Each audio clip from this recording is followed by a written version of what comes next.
Bonsoir à toutes et à tous et bienvenue dans les Jeudis de la Formation. Nous répondrons à toutes vos questions dans la deuxième partie de cette émission. Ce soir, nous abordons une thématique que nous n'avions pas traitée jusque-là, l'œil. Notre émission s'intitule « La chirurgie des yeux à la loupe ». Aussi, les objectifs pédagogiques de l'émission de ce soir seront la chirurgie réfractive, la chirurgie de la cataracte et les suites opératoires et les complications. Je vous présente tout de suite nos invités de ce soir. Le docteur Franck Hérit est ophtalmologiste libéral au Vésinet, dans les Yvelines. Bonjour. Bonsoir Jean-François. Le docteur Vincent Pierre-Kahn est chef de service d'ophtalmologie à l'hôpital Foch de Suresnes. Bonjour. Vous êtes spécialiste de la rétine. Alors je vous rappelle que vous pouvez dès maintenant poser vos questions à nos invités grâce à la boîte de dialogue qui est située en dessous de l'écran. Allez, on va répondre à toutes vos questions dans la deuxième partie. Mais pour introduire le thème de ce soir, vous en avez l'habitude, on commence par la question du jour, la voici. Quelle est la complication post-opératoire la plus fréquente de la chirurgie de la cataracte? 1. Décollement de la rétine, réponse 1. 2. L'infection. Moi j'ai trouvé, mais bon, je pense que vous aussi. Damien Mouyel est en régie pour compiler vos réponses. Nous vous donnons le résultat un peu plus tard dans l'émission. Alors, à vos claviers. Et on va commencer tout de suite par la chirurgie réfractive. J'allais dire, il n'y a pas un dîner sans qu'on nous parle de la chirurgie de la myopie, Franck Hérit. La question est toujours... Et j'avoue que, comme beaucoup de gens qui nous regardent ce soir, je ne sais pas trop quoi répondre. C'est une médecine de confort? Ça va plus loin que ça. Vous savez, quand vous interrogez les myopes, pour savoir la vraie raison pour laquelle ils se font opérer, on va vous dire c'est pratique, c'est plus joli et que c'est pas vrai. C'est pas vrai. Quand vous les interrogez au fond d'eux-mêmes, ils ont envie de se débarrasser d'un handicap. Alors, c'est pas dit tout de suite comme ça. Oui, oui, peut-être, Jean-François. Vous êtes gentil, un handicap, je n'ai pas l'impression d'être handicapé. Absolument. Je suis juste gêné. Vous, peut-être. Ouais. Mais beaucoup se débarrassent de cette dépendance à la prothèse. Ça va beaucoup plus loin que je fais du sport, je suis indépendant, je ne veux pas mettre de lunettes, je ne veux pas mettre de lentilles. Ça va beaucoup plus loin que ça. Vincent Pierre-Kahn, ces gens-là, vous ne les voyez pas à l'hôpital. On ne vient pas à l'hôpital pour se faire opérer de la chirurgie de la myopie. Non, on ne les voit pas à l'hôpital. Néanmoins, il y a des accompagnants de patients plus âgés qui sont, eux, demandeurs. Et quand ils sont dans le giron de l'ophtalmologie, ils s'empressent de poser la question. Oui, mais là, on parle de chirurgie de la myopie, on parle d'un groupe de... C'est l'apanage de la médecine libérale, mais les hospitaliers ont encore leur part dans la recherche et dans la... On la conseille à quel âge d'ailleurs, cette myopie? On attend que... Pas avant une vingtaine d'années. Moi, je dirais 22, 23 ans. Pourquoi? Parce que la myopie n'est pas stabilisée?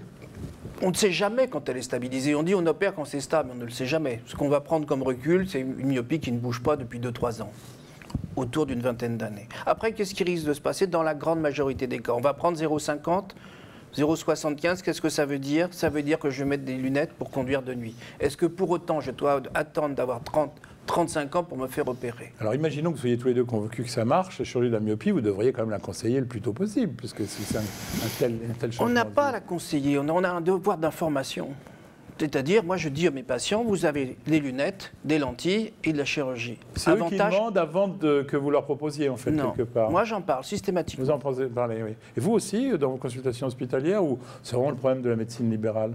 Non, que ce soit en libéral et bien établi en libéral, c'est une chose, mais les patients consultent également des hôpitaux de grands services hospitaliers, génèrent une forte activité de chirurgie réfractive. Oui, mais alors, bon, myopie, admettons, grosse clientèle de tous ces... Il y a combien de myopes dans notre pays? Plus de 10 millions, je suppose, non? Beaucoup. Oui, plus de 10 millions. Ouais. Il y a quand même un gros marché dont fait partie qui s'appelle la chirurgie de la presbytie. Celle-là, je pourrais être intéressé. Moi, tout ce que j'ai lu, c'est qu'il faut être prudent. C'est quoi la réponse, Franck Hérit? Il y a 18 millions de presbytes en France. Prudent, oui, parce que pendant des années, ça a bien marché chez l'hypermétrope. Ouais. Moins bien chez le myope, parce que le myope est un patient qui est très exigeant en vision de près. C'est-à-dire que même sans correction, il a 12 à 14 dixièmes, on va dire dans la majorité des cas de près. Et après l'opération, il va avoir 10 dixièmes de près. Et parfois, il va dire oh ben, c'était mieux avant. Maintenant, les logiciels sont en train de changer, les choses évoluent tout doucement, mais sûrement. Et on va avoir ce marché de la presbytie qui va se développer du fait des résultats de plus en plus performants. Je ne cherche pas le mot marché de la presbytie. On n'est pas là typiquement dans de la médecine de confort. Ah, c'est une réalité, on devient tous presbytes. Oui, mais on a les lunettes. Oui, s'il existe des troubles ophtalmologiques associés, comme une cataracte par exemple. Mais ça, on va y venir. Non, là, on parle de monsieur presbyte tout le monde. par exemple, vous n'êtes pas encore presbyte, vous? Oui, alors les techniques... Est-ce que vous allez le faire si ça vous... Probablement pas, en tout cas pas à mon âge actuellement. Ouais. J'envisagerais dès lors que la technique est validée, autrement dit, autour d'un consensus. Parce que ce qui n'est pas le cas aujourd'hui, donc. Voilà, absolument. Les méthodes chirurgicales de traitement de la presbytie sont aussi extrêmement variées et dépendent bien sûr du patient, de la topographie, mais on n'a pas encore de consensus. Franck Hérite, il dit quoi, le médecin de famille qui vous écoute tous les deux ce soir? Demain, si quelqu'un vient lui demander j'ai envie de me faire opérer de la presbytie. Moi, je dirais, si les patients sont hypermétropes, jusqu'à +4, je dirais vous pouvez y aller. Pour le myope, je dirais on attend un petit peu de prendre un peu du recul. Parce que bien sûr qu'il y a des nouveautés dans les logiciels. C'est surtout ça qui compte en ce moment. En ce moment, c'est les logiciels deviennent de plus en plus performants. Rappelez-vous les lentilles, combien de temps elles ont mis pour être évoluées. Finalement, la chirurgie, c'est un peu un remodelage de la cornée, comme les lentilles. Sauf que la lentille, vous me direz, on l'enlève et on arrête. Ouais. D'accord. Cela dit, on est quand même 2 presbytes et demi sur ce plateau, donc 2 vrais presbytes, vous et moi. Vous n'êtes pas opéré, je ne suis pas opéré. Et pourtant, on est médecin, on connaît bien le truc. C'est qu'il y a quand même encore un espèce de... Il y a combien de chirurgies de la métropie en France? Combien de gens sont opérés? Il y a 200 000 opérés de réfractifs par an. Voilà. Dont très peu de chirurgie de la presbytie. C'est une minorité, c'est en train d'augmenter. Qu'est-ce que vous faites quand vous opérez une myopie? Vous faites ça avec un laser?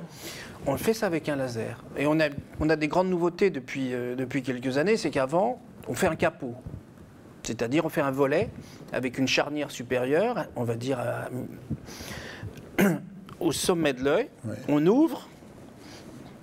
Avant, on le faisait par un ansatome. Qu'est-ce que c'est un ansatome? C'est une lame oscillante qui oscille à une très forte vitesse de façon à ne pas faire de marque. Maintenant, on a la chance, depuis quelques années, de le faire avec un laser. Ça veut dire quoi? Ça veut dire qu'on a une beaucoup plus grande précision et une meilleure cicatrisation. Ça, c'était un des grands changements depuis ces dernières années. Une plus grande fiabilité. Question très naïve de grand public, mais que poseront les gens à leur médecin de famille? On sent quoi? Ils vont dire, est-ce que ça fait mal? Oui. Ça ne fait pas mal. Ça dure combien de temps? Un quart d'heure, 20 minutes. Par œil?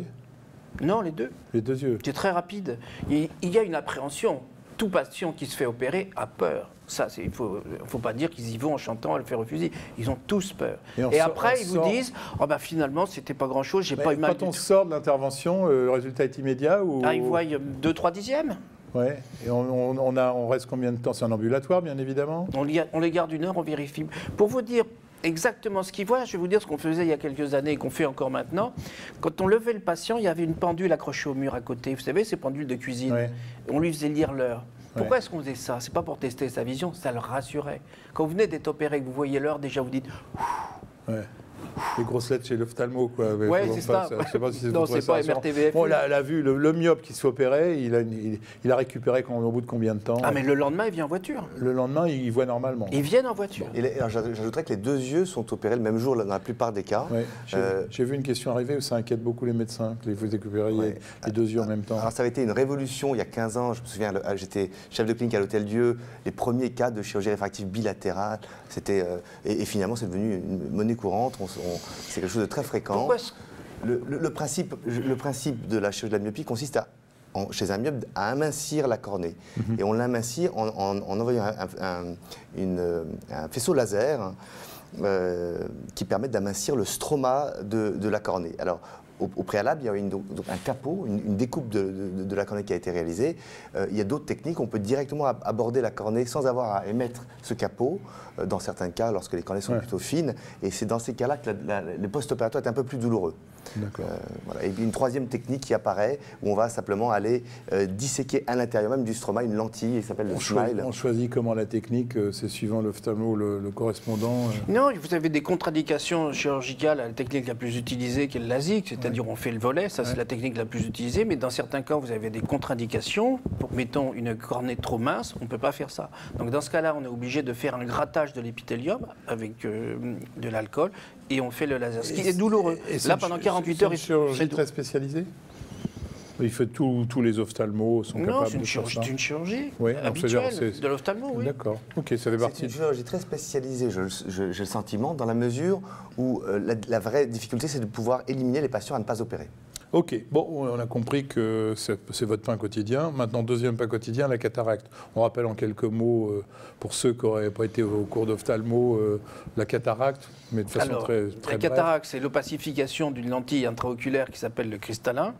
À partir de l'âge de 11 ans, le pouvoir accommodatif du cristallin diminue. À partir de la quarantaine, c'est la presbytie. Et puis, quelques années après, il devient opaque.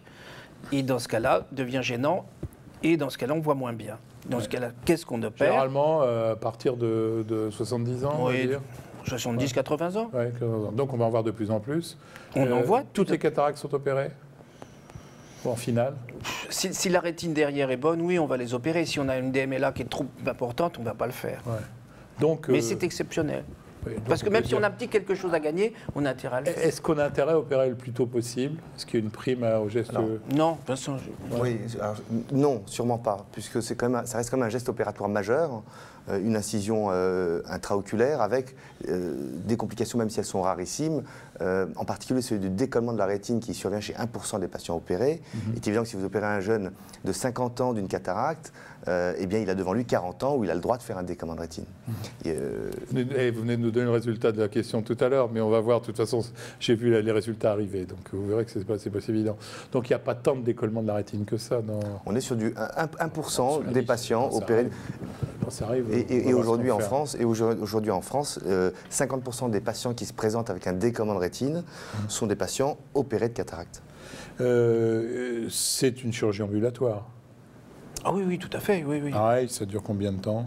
Il reste une après-midi, même pas. Ouais. C'est très rapide. Pareil, ça se fait c'est douloureux ou pas?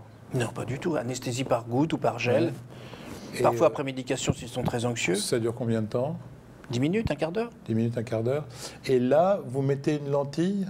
On va ouvrir le cristallin comme une boîte de conserve, le vider avec des ultrasons, on appelle ça un phaco, multiplicateur, aspirer toutes les masses, puis glisser un implant à l'intérieur. D'accord. De façon à éviter les grosses lunettes qu'on a vues des grands-pères dans les 10 années 50. Alors vous m'avez dit en préparant cette émission quelque chose d'intéressant. Vincent, vous m'avez dit on peut en profiter pour corriger la presbytie à ce moment-là. Alors absolument. L'effet premier de la chirurgie, c'est de retirer un cristallin qui est opaque, comme tu l'as rappelé, par une lentille monofocale. C'est le terme qu'on utilise pour corriger une simple opacité du cristallin. Mais on peut avoir l'ingéniosité de proposer au patient une lentille qui intégrera des données par modelage de l'implant qui corrigeront la presbytie, donc ce qu'on appelle des implants multifocaux, réfractifs, diffractifs, ou bien même des implants toriques. Donc un tor à l'intérieur même de l'implant, positionné dans un certain axe, permettra de corriger un astigmatisme cornéen. Donc on peut traiter l'astigmatisme, la presbytie, et bien évidemment, en choisissant la puissance dioptrique de l'implant, on peut corriger, gommer une myopie ou une hypermétropie. Ce qui me surprend, c'est que vous dites comme ça, on peut le faire, mais on ne le fait pas systématiquement. C'est systématique, c'est devenu systématique. C'est systématique. En revanche, la correction de la presbytie par des implants multifocaux est loin d'être systématique. D'accord, j'ai bien compris. Puisqu'il y a parfois des effets secondaires de ces implants, comme des halos lumineux le soir. Rêvons un peu, pourquoi on ne pourrait pas prévoir, se dire on va avoir une cataracte de toute façon, on prévient et en même temps on résout le problème de presbytie. Est-ce que ça pourrait être... Il y a un mécanisme cortical aussi qui intervient. On va plutôt mettre des implants multifocaux à des sujets relativement jeunes. Les personnes très âgées ont souvent du mal à Non, mais l'intervention de la cataracte préventive, quelque part, pour corriger la presbytie, est-ce que c'est idiot? On ne va pas opérer quelqu'un de cataracte, ouvrir un œil avec les risques inflammatoires qu'il y a et de décollement de rétine. Bon, Ce d'autant qu'il existe des alternatives non cristalliniennes à la chirurgie de la presbytie, qui sont des processus photoablatifs. C'est-à-dire un laser sur la cornée qui va aller modeler la cornée pour traiter ça. Là, vous pouvez encore... on parlait tout à l'heure. Voilà. D'accord. Le laser est une alternative, en particulier chez le sujet jeune. Vous, là, pour faire cette chirurgie de la cataracte, vous utilisez des lasers aussi? Comment c'est quoi le principe? Non, on utilise des ultrasons. Bientôt, les lasers vont... C'est là... Le progrès à l'heure actuelle est là. Bientôt, on va avoir des lasers, ce qu'on appelle des femtocataractes, qui vont permettre une découpe de l'incision, une découpe aussi de la capsule du cristallin. Bon, pour vous, ça a l'air d'être vraiment... On a l'air d'impression que tout ce dont on discute ce soir, C'est des problèmes assez simples. Heureusement, on va arriver dans les complications parce que, faites-moi confiance, il y en a quand même. Mais on a l'impression que c'est très maîtrisé. La cataracte, c'est plus un problème, quoi. C'est-à-dire que les médecins qui nous écoutent ont... Il n'y a pas de chirurgie sans risque, on le sait tous. Oui, là maintenant, vous allez me faire le discours inverse. Non, non, mais c'est bien rodé, je veux Ouais. dire. C'est quelque chose, maintenant, donc on connaît les risques, on connaît les pourcentages de complications, on fait le maximum pour les prévenir, que ce soit en milieu infectieux. Vincent ? Il faut souligner qu'à cet âge-là, on a le droit d'avoir une cataracte, mais on a aussi le droit d'avoir une autre pathologie. Une pathologie qui rentrerait dans un cadre systémique comme un diabète. Oui, parce que vous n'avez pas parlé du tout des contre-indications. Est-ce que le diabète n'est pas une contre-indication? La contre-indication, il y a eu un adage pendant longtemps, on opère tout cristallin obturant. C'est-à-dire quand la cataracte est à son terme, elle devient obturante, Oui. on n'a plus accès au fond d'œil. Oui. Le patient n'a quasiment plus la perception de la lumière, ou très peu. Donc, et ne oui. serait-ce que pour pouvoir surveiller le fond d'œil, il est utile. Même pour lui rendre la vision de son œil. Enfin, D'accord. Donc quand le cristallin, quand la cataracte est en marche, elle va évoluer vers une cataracte totale, on l'opère. La question qu'on se pose, c'est y a-t-il des pathologies sous-jacentes associées à la cataracte, en particulier des pathologies rétiniennes, qui vont limiter les résultats ou les performances de l'intervention, comme une dégénérescence maculaire, un diabète qui peut être décompensé par l'intervention? Alors, on va voir qu'il y a quand même des complications. Vous avez posé la question, on va voir les résultats. Quelle est la complication post-opératoire la plus fréquente de la chirurgie de la cataracte? Je vous rappelle qu'il y avait 2 propositions. 1, décollement de la rétine. 2, l'infection. Les réponses, je les ai là. Décollement de la rétine, 33%. Infection, 67%. Alors... Oui, alors c'est étonnant. Alors le décollement de rétine, c'est une pathologie grave. Vous avez dit 1%. Mais c'est nettement plus fréquent que l'infection. Oui, parce que là, on ne demandait pas... on disait quel est le plus fréquent. C'est le décollement de rétine. Oui, bon, c'est vrai que... Le décollement de rétine touche à peu près 1% des patients Et opérés. l'infection, non? Et l'infection touche aujourd'hui un cas pour 5000 opérés, un cas pour 6000. Et ce taux d'infection, parce que c'est peut-être dramatique, une infection à Oui, staphylocoque. curieusement, j'aurais répondu comme nos confrères. Moi, je pensais que l'infection était plus... Ce fréquente. taux d'endophtalmie a été drastiquement réduit par l'utilisation systématique, et maintenant ça fait partie des recommandations de nos sociétés savantes, d'utiliser en péropératoire une antibioprophylaxie préventive en intracaméral dans la chambre antérieure de céfuroxime, qui réduirait donc de 5 fois le risque d'infection. Donc, par contre, décollement de rétine, 1%, bon, tout à l'heure, je ne sais pas trop réagi, c'est quand même beaucoup. C'est pas anodin, quoi. C'est loin d'être anodin, et en particulier si vous avez des facteurs de risque associés. Donc vous êtes opéré de la cataracte, mais vous êtes un myope fort, vous avez des antécédents de décollement de rétine dans la famille, vous avez fait un décollement de rétine de l'autre œil, ou vous avez des lésions de la périphérie rétinienne qui prédisposent au décollement de rétine, comme des palissades, des déchirures, des tractions vitréo-rétiniennes en périphérie, parce que tout part de la périphérie dans le décollement. Et par ailleurs, si vous avez une complication opératoire, même si elles sont rarissimes, la plus fréquente étant la rupture de cette capsule postérieure du cristallin, avec issue de vitrée dans la chambre antérieure, à ce moment-là, vous exposez l'œil non seulement au risque infectieux accru, mais au risque de décollement de rétine. Alors dites-moi, on n'a pas donné le nombre de cataractes opérés dans notre pays, mais je suppose que là, ça doit être un nombre extrêmement important. Ça représente 700 000. 700 000 par an. C'est pratiquement... C'est la première intervention chirurgicale en France. Ouais. Alors 700 000, vous avez dit 1% de décollement de la rétine. Vous êtes un spécialiste de la rétine, je rappelle, vous êtes chef de service à l'hôpital Foch à Suresnes, mais spécialiste de la rétine. Je suppose que vous passez votre vie à faire à traiter des décollements de la rétine. Oui, le décollement de la rétine est une pathologie quand même sérieuse, très sérieuse, qu'il faut prendre en urgence, mais qui est assez rare. On opère... on opère 20 000 décollements de rétine par an en France, globalement. Oui, 1% de 700 000, ça fait quand même pas, ça fait plus que ça, mais enfin bon... On est à 7 000. Oui, ouais. Donc disons la moitié des décollements de rétine opérés en France sont des patients qui ont été opérés de la cataracte. Ouais. Donc on a à peu près 7 000 décollements de rétine du pseudo-phac, opérés de cataracte à opérer. Ça représente... oui, l'important c'est d'informer le patient. Un opéré de cataracte. Un opéré de la cataracte rentre chez lui. Il se passe quoi, normalement? C'est vous qui l'avez opéré, Franck Hérite, vous envoyez ça à votre médecin correspondant, vous lui dites de surveiller quoi? Est-ce que même vous dites au malade d'aller voir son médecin? Ah mais de toute façon, le patient va être vu dès le lendemain. Ben, par vous, pas par son médecin généraliste. Par son médecin non, pas moi, je vais le voir. Mais la surveillance, c'est quoi après? À quel moment il va être alerté d'un problème éventuel? Parce qu'il est prévenu que toute baisse de vision, s'il y a des éclairs lumineux, ou s'il y a une douleur ou quoi ou qu'est-ce, il doit venir consulter. Consulter l'ophtalmo ou en parler à son médecin? L'ophtalmo. C'est jamais le médecin qui se retrouve à avoir à gérer ça, le médecin de famille, qui gère les problèmes de votre chirurgie. Quand le médecin de famille va voir qu'il y a un problème, il va d'emblée dire, il va ou appeler l'ophtalmo directement, soit dire à son patient, vous retournez voir immédiatement vos chirurgiens. Les problèmes, c'est donc, c'est jamais des douleurs, c'est simplement des... Ça peut être des douleurs, ça peut être une baisse de vision, ça peut être une gêne oculaire, tout ce qu'on dit. Décollement de rétine, ça se manifeste par quoi? Alors, le décollement de rétine, il est tardif en général. Un œil opéré de cataracte, s'il développe un décollement de rétine, il a le droit de le faire à 2 ans, 3 ans.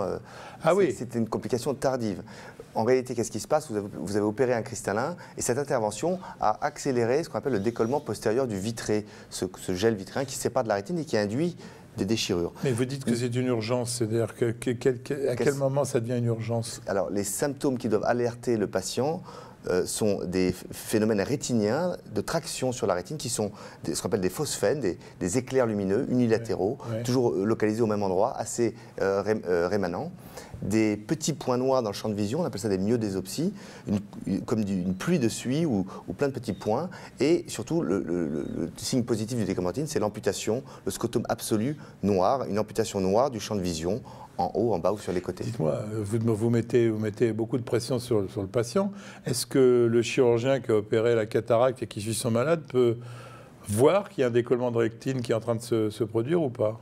S'il le voit, s'il vient consulter pour des choses comme ça, bien sûr, on va le dilater et regarder effectivement. Mais donc vous ne le faites pas systématiquement chez les gens que vous avez opéré de la cataracte, vous ne les suivez pas? Si, mais on va pas mettre un verre à 3 millimoles peut-être le lendemain. S'il n'y a pas de symptômes, on n'a pas de raison de le faire. On va le dilater, on va regarder. Au bout d'un an, vous ne regardez pas spécialement? Si, systématiquement. Bon, mais quand vous dites urgence, c'est quel délai? En réalité, le décollement de rétine, il est symptomatique. Oui. Il n'est pas vu par l'ophtalmo. On verra peut-être une déchirure de la rétine en rétine non décollée. À ce moment-là, c'est asymptomatique, mais on a le droit de faire du laser. Mais je voulais insister sur une chose. Aux médecins et aux confrères qui nous regardent, un patient opéré de cataracte, l'infection survient au 3e jour. 90% des infections sont au 3e jour. Si l'œil est douloureux, rouge, une baisse d'acuité visuelle brutale, c'est une infection jusqu'à preuve du contraire. Ça signifie que le patient doit être envoyé en urgence dans un centre, chez son ophtalmo ou en général hospitalier, pour recevoir le plus vite possible la dose d'antibiotiques dans l'œil. D'accord. Ça, l'infection antibiotique, ça règle le problème. Il n'y a pas de germes trop résistants. On a des antibiothérapies à large spectre. Qui commencent. Mais le pronostic, il est sur le délai de prise en charge de l'infection. Si vous attendez 12 heures, si vous attendez 24 heures avec un œil qui est gorgé de pus, vous avez perdu la bataille déjà. Ouais, bien sûr. C'est dans les premières heures. Bon, ça, je suppose que le patient est informé, et que le médecin généraliste peut quand même là-dessus agir assez rapidement. Pour le décollement de rétine, vous dites urgence, c'est quoi l'urgence? L'urgence, c'est dans les 24-48 heures. Des signes fonctionnels comme des phosphènes, des éclairs, le patient doit consulter dans les 2 jours pour avoir un traitement adapté. Et vous allez faire quoi sur un décollement de rétine?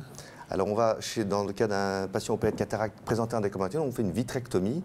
Donc, on se retrouve derrière le cristallin, on retire le corps vitré, on va aller réappliquer la rétine au moyen de gaz liquides qui permettront de réappliquer comme une tapisserie qu'on remettrait au mur. Ouais. Et on va traiter la cause du décollement de rétine, c'est donc une déchirure de la rétine avec du laser autour. Avec de très bons résultats si c'est pris tôt. Et avec des bons résultats fonctionnels si c'est pris tôt, avec de très bons résultats anatomiques, puisqu'on réapplique 95% des rétines en une intervention. Et le résultat fonctionnel est en fait fonction du délai qui s'est écoulé entre le début des symptômes et la prise en charge. Bon, cette émission n'est pas inutile, du moins si on peut réaffirmer l'urgence ophtalmologique. Il y a une autre complication qui est assez fréquente dans la chirurgie de la cataracte, c'est ce qu'on appelle l'œdème maculaire cystoïde. Cystoïde, c'est qu'il y a des logettes dans la rétine maculaire. C'est une complication c'est une baisse d'acuité visuelle chez un patient opéré il y a 6 semaines. Et la baisse d'acuité visuelle survient à la 6e semaine en général. Et la macula se gonfle d'eau. Il y a une infiltration liquidienne de la rétine maculaire. Ça fait baisser la vision. C'est en général de bons pronostics parce que ça peut guérir tout seul. Ça peut mettre du temps. On leur administre souvent de l'acétazolamide, du Diamox. Et parfois, il y a des formes un peu plus chroniques. Et cette complication, donc le syndrome d'Irving-Gass, il s'appelle comme ça, est surtout rencontré chez les patients qui ont un diabète avec une rétinopathie diabétique. Merci. On a pris un peu de retard. On va maintenant passer à vos questions.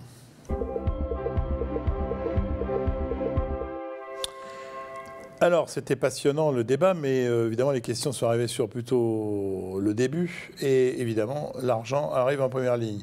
Combien ça coûte toutes ces interventions? Parce que je suppose qu'il faut bien rentabiliser l'achat des lasers dernier cri. Docteur Herrit. L'intervention de chirurgie de la myopie, Ouais. autour de 2000 €. 2000 €. Les 2 yeux. Les 2 yeux. Et je suppose que ça doit être à peu près pareil pour la chirurgie de la presbytie. C'est plus élevé, c'est 3500, 4000 €.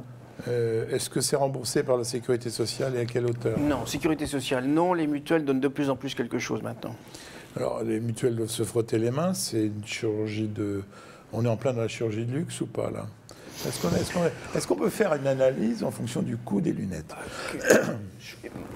Est-ce que je suis sûr que vous l'avez fait? Moi, je ne comprends pas tellement pourquoi les mutuelles ne remboursent pas plus. Parce que quand on voit les taux de succès de la chirurgie de la myopie, prenons la myopie simplement, Oui. et que voir ce que coûte en lunettes et en lentilles un myope pendant des années, je trouve que c'est beaucoup plus rentable pour une mutuelle de payer une chirurgie. Mais ils le font de plus en plus. Ils remboursent de plus en plus. Il y a un changement depuis quelques années. Vous êtes en dépassement d'honoraires sur ce genre de pathologie-là? C'est pas coté par la sécurité sociale. Donc il n'y a pas de cotation. Il y a un de nos téléspectateurs qui dit « Je me méfie des ophtalmos malhonnêtes qui opèrent à la chaîne des patients pour leur myopie, uniquement pour faire du chiffre et des bénéfices. C'est le problème des indications posées à la tête du client. » Pas gentil ça, mais bon... Je ne vois pas pourquoi on dit on opère à la chaîne des myopies. Moi, je ne connais personne qui opère à la chaîne des myopies. On a tous dans notre clientèle quelques myopes à opérer, on n'en a pas des centaines. Oui. C'est-à-dire qu'il n'y a pas encore de tourisme... je n'en connais pas. Tout comme dans le type de chirurgie. Non, on n'épouvait pas à l'époque de Fyodorov, qui avait son bateau près de Nice et où les gens allaient effectivement se faire opérer. Ça, c'est fini. En eau internationale, non. Un médecin qui, ça va vous aller sur ce que vous disiez tout à l'heure, qui dit « Vous n'opérez plus les yeux un à un, moi ça ne me plaît pas, vous êtes certain de l'absence de risque d'infection, car s'il y a une infection sur un œil, il n'y a aucune raison qu'il n'y en ait pas sur le deuxième. » Donc, oui, là, en matière de chirurgie réfractive, le risque infectieux est extrêmement faible puisqu'on ne rentre pas dans... Ce n'est pas une chirurgie endoculaire, on est vraiment en surface et le capot est remis instantanément. On n'a pas de complications infectieuses en chirurgie réfractive. Pourquoi est-ce qu'on opérait un seul œil? Parce qu'on avait peur. Il y avait 2 raisons à l'époque, il y a une quinzaine d'années. La première, c'était risque infectieux, on s'est rendu compte qu'il n'y en avait pas. Et la deuxième, on se disait, oui, mais peut-être que s'il reste un peu de myopie d'un œil sur l'autre, on va pouvoir en tenir compte. En fait, on s'est rendu compte qu'on n'en tenait absolument pas compte. Et le résultat... Il est très prédictif. Il est prédictif. Les paramètres sont entrés dans le laser, dans l'ordinateur. Et le faisceau laser est délivré selon les données préétablies. Et on a des résultats extrêmement précis. Je vais être un peu provocateur. Des fois, vous rabotez pas un peu de trop? C'est-à-dire, vous pas aller... Non, tout a changé depuis qu'on a des examens complémentaires, l'OrbScan, des noms un peu compliqués, Pentacam ou d'abérométrie, où on rentre dans l'ordinateur grâce à ces logiciels, on a des définitions. On ne rentre pas simplement myope de M. Jean-François et myope de -2. Non, c'est pas ça. M. Jean-François, il a passé des examens, il a fait un OrbScan, il a fait un Pentacam, on a regardé sa courbe antérieure de cornée, l'épaisseur du stroma, la face postérieure, on a regardé s'il y avait des abérométries. L'ordinateur va optimiser, c'est-à-dire qu'on fait le programme qu'on va faire à Jean-François, il est optimisé en fonction d'un certain nombre de paramètres. Donc ça veut dire on est prédictif dans le résultat. Mais vous allez bientôt appuyer sur on et le robot va faire le boulot à votre place? Non. Le robot, il intervient dans le sens où, le robot, il intervient dans le sens, il va déterminer la puissance du laser, sa durée, sa puissance. Si c'est un astigmatisme, il va l'orienter selon un axe. Tout est codifié. Elle est où, la patte de l'ophtalmo qui va faire La patte de l'ophtalmo, elle intervient dans la découpe laser, elle intervient aussi dans le volet chirurgical. Ce qui est important, c'est d'éliminer les patients qu'il ne faut surtout pas opérer. Lesquels? Ce sont les patients qui présentent un kératocone. Le kératocone, c'est une maladie avec un déterminisme génétique de la cornée. Cette cornée, au lieu d'être elle a une forme conique. Et le kératocone est évolutif jusqu'à 45 ans. Et cette pathologie, on la connaît bien, c'est une pathologie qui va entraîner une malvoyance qui peut évoluer jusqu'à la greffe de cornée. Il existe des kératocones frustres, des kératocones débutants vers 25 ans, 28 ans. Si vous n'avez pas pris le soin de le dépister au moyen de topographes cornéens, eh bien vous allez scalper la cornée, faire le capot et administrer un lasik sur le stroma, et à ce moment-là, le stroma cornéen va réagir, et il va y avoir des ectasies et des complications cornéennes. Tous ces examens préventifs sont obligatoires, je suppose, avant d'opérer une myopie. Oui, vous ne pouvez pas passer à côté. Ils se sont améliorés. Ils sont beaucoup améliorés maintenant ces dernières années. Ah oui. Ils sont beaucoup plus performants qu'il y a quelques années. Parce qu'il existe des formes extrêmement frustes qui sont à la limite de la détection. Alors, y a-t-il des risques d'allergie ou de rejet d'un corps étranger comme l'implant de la cataracte? Alors, les implants sont aujourd'hui en acrylique, hydrophobe ou hydrophile, ils sont tolérés ad vitam. Il existe une réaction qu'on appelle la cataracte secondaire, qui n'est pas une réaction sur l'implant, mais sur l'enveloppe cristallinienne qui vient s'opacifier avec le temps. Donc cette cataracte secondaire se traduit par une baisse d'acuité visuelle retardée dans les années qui vont suivre, où progressivement la vision va se... Et ça se traite, on va ouvrir au laser YAG, ND-YAG, cette capsule pour redonner... Mais il n'y a pas d'hospitalisation, ça se fait vraiment en ambulatoire, ça dure quelques secondes, les gens se font dans le cabinet, et c'est vraiment quelques secondes. C'est pas... Les gens ont souvent peur quand il y a une cataracte secondaire, ah bon, il faut me réopérer. Non, non, non, c'est courant, pas de problème.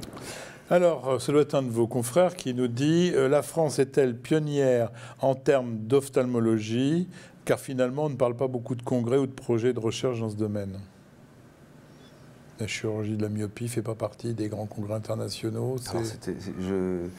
Dans tous les congrès, c'est tout à fait courant de parler de la chirurgie de la myopie. On en parle en permanence. Là, en ce moment, on parle beaucoup de la presbytie parce qu'il y a un boom de partout. Vous parlez plus de la DMLA ou de ces choses-là? Non, non, non. Dans les congrès, il y a des congrès de chirurgie réfractive. Ouais.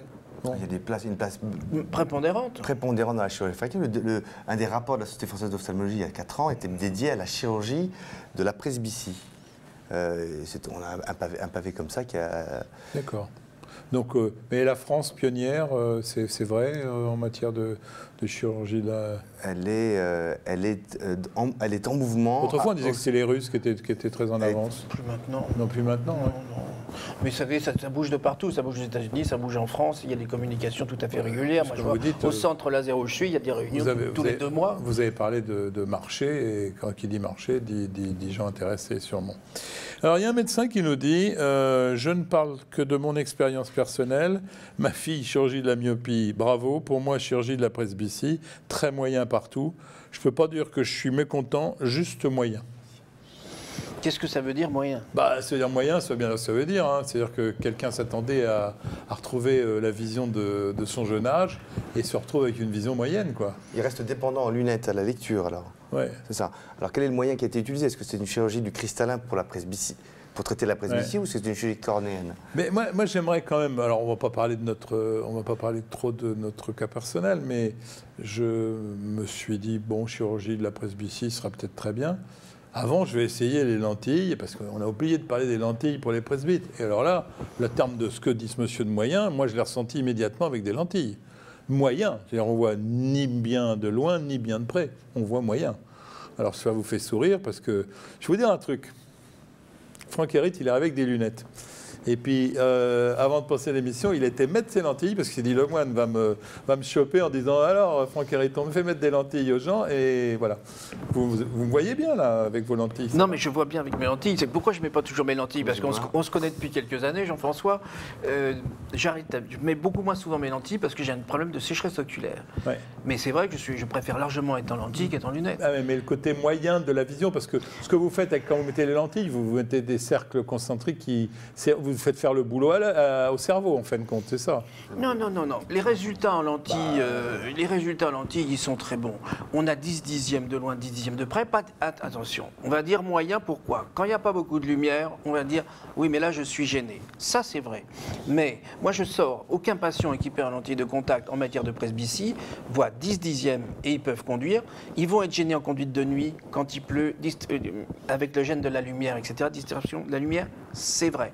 Mais de près, moi, mon test, c'est mon téléphone, et je peux vous dire qu'aucun patient à qui je prescris des lentilles de presbytie.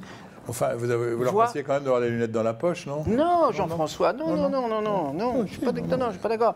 Non, je leur dirais, éclairé. Ça fait quand même sourire Vincent Pierre Kahn, mais bon.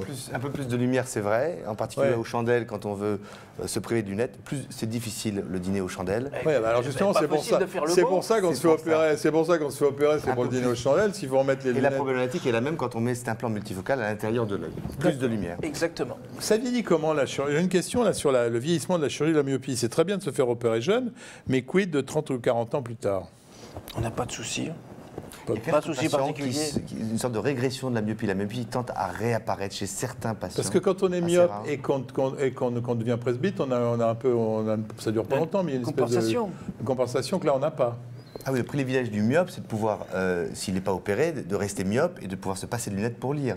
Si vous l'opérez de la myopie à l'âge de 35 ans, à 50 ans, il aura besoin de lunettes. D'où l'intérêt d'opérer un œil complètement et l'œil dominé, de lui laisser une petite myopie en général. Un de nos confrères nous dit une remarque qui peut paraître futile, mais vous avez oublié de préciser aux patients de ne pas venir en voiture pour l'intervention, car ils ne pourront pas repartir seuls au volant, amis, famille, taxi ou ambulance. Alors, en cas de, pour la chirurgie de la réfractive, Ouais. Ils viennent toujours accompagnés, on leur dit bien sûr. Bon, on ne l'avait pas dit, donc c'est que simplement c'est un médecin précis qui dit on ne l'a pas dit. Systématiquement. Voilà. Mais ce qui ne m'est pas empêché l'année dernière d'en trouver un sur le quai du RER à Paris, alors que j'avais dit de venir accompagner. Il est rentré tout seul dans son RER. C'est moi qui l'ai ramené à la Cela gare. dit, qu'on ne dit pas le RER. Hein, donc, Non, vous enfin, êtes quand même. obligé. Quand Ouais. même. Et quelles sont les précautions à prendre dans la vie quotidienne pour les patients au retour au domicile? Rien de spécial, puisqu'il faut être accompagné. L'accompagnement, ça s'arrête à la maison. Oui, parce qu'ils ont quelques dixièmes le jour même, donc c'est pas gênant. Ce qu'il faut, moi je leur dis de rester le plus souvent les yeux fermés l'après-midi pour qu'il y ait une meilleure cicatrisation, parce que comme il n'y a pas de suture au niveau du volet cornéen, c'est plus simple d'avoir les paupières fermées et ils se reposent. en revanche, pour une chirurgie de cataracte, le patient rentre chez lui, il est préférable, parce que ce sont des sujets âgés, souvent, il est préférable qu'il soit accompagné, qu'il y ait quelqu'un qui reste dans son entourage le soir avec le port d'une coque. Ils ne sont jamais seuls. Les patients opérés de cataracte sont jamais seuls. Et s'ils vivent seuls, parce que malheureusement c'est monnaie courante, si je puis dire, on les garde en clinique pendant une nuit. On va conclure. Première question, l'œil bio-ionique. Alors la rétine artificielle existe. Pour traiter, alors aujourd'hui, des maladies génétiques de la rétine, qu'on appelle des rétinites pigmentaires, au stade très évolué. Le patient a une très très faible vision, il ne peut pas se déplacer seul, et on va positionner un capteur d'information qui est posé sur la rétine et qui va transduire l'information au cerveau. Ça existe, des essais sont en cours et elle est déjà commercialisée. Franck Herit, merci. Je sais que vous êtes un excellent ophtalmo et qu'on viendra, mais maintenant qu'on a un spécialiste de la rétine, on fera la DMLA. On n'a pas parlé du glaucome. J'ai des questions, on n'a pas parlé du glaucome. Je pense que bon, c'est pas la même technique et c'est pas aujourd'hui. Merci à tous les deux d'avoir participé à cette émission et merci surtout à vous de nous avoir suivis. Je vous rappelle l'adresse mail des Jeudis de la Formation pour vos commentaires et suggestions. jdflemoine@gmail.com. Pour voir nos émissions, rendez-vous sur notre site internet à la rubrique Fréquence Médicale TV. On se retrouve la semaine prochaine pour une nouvelle édition des JDF. Bonne soirée à tous et en attendant, portez-vous bien.